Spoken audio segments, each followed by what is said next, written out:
Madhav factor बेहद महत्वपूर्ण। जब कोर ग्रुप की बैठक दिल्ली में हुई हाल ही में, तो जो सबसे बड़ा फैक्टर था, जैसा मैंने आपको बताया कि मराठा वोट बैंक, ठीक वैसे ही एक और बड़ा फैक्टर था, वो था ओबीसी वोट बैंक को लामबंद करना।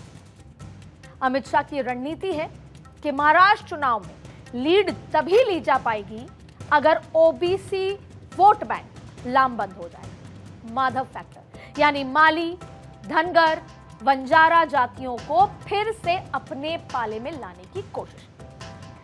लोकसभा चुनाव के नतीजों के बाद बीजेपी ने जो मंथन किया था, उसमें एक बड़ा फैक्टर इन परंपरागत वोटर्स का बीजेपी से छिटकना भी शामिल था।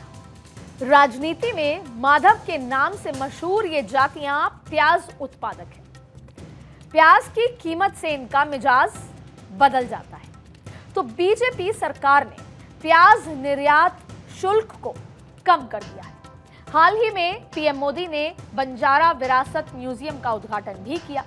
धनगर समुदाय को साथ लाने के लिए महायुति सरकार ने अहमदनगर का नाम बदलकर अहिल्या नगर कर दिया। माता अहिल्या देवी होलकर धनगर समुदाय के लिए पूजनीय मानी जाती है। और इसी तरह मराठा कुंबी को ओबीसी जाति प्रमाण पत्र देकर उन्हें भी साथ लाने की कोशिश की गई है। ये जो फैसले होते हैं, जो अक्सर कैबिनेट में लिए जाते हैं, ये बेहद महत्वपूर्ण होते हैं। हम इस राजनीति में, चुनावी भेड़चाल में ये भूल जाते हैं। मैं आपको थोड़े पीछे हरियाणा चुनाव पर लेकर जाऊंगी। सबको पता है, सब इस बात की चर्चा कर रहे हैं कि कैसे पूरा का पूरा गेम बदल गया हरियाणा की चुनावी जमीन का।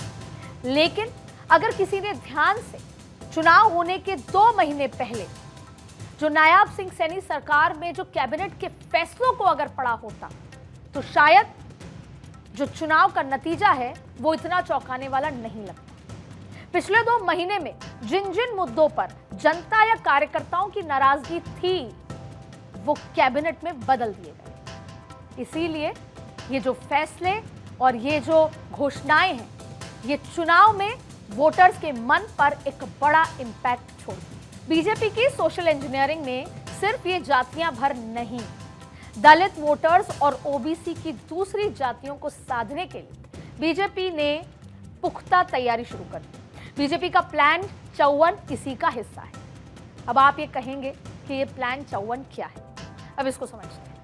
आपातकाल के 50 साल पूरे होने को बीजेपी संविधान हत्या के प्रयास के तौर पर वोटर्स को याद दिलाएगी। संविधान वाले आरोप की काट, संविधान की बात।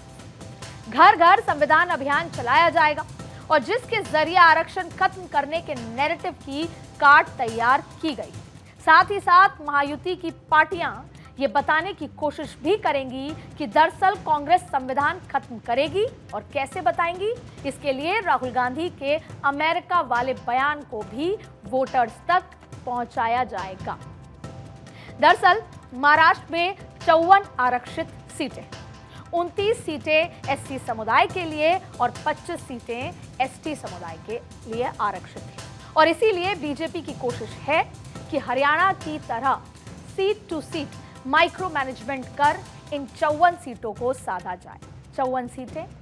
और आपने देखा कि हाल ही में सुप्रीम कोर्ट का जो सुझाव था, कोटे में कोटा, जिसमें हरियाणा सरकार ने पहली ऐसा राज्य है जहां पर यह फैसला लिया गया कि सुप्रीम कोर्ट के सुझाव को लागू किया जाएगा। क्यों? क्योंकि हरियाणा के दलित वोटर्स ने इस बार जमकर भाजपा को वोट किया।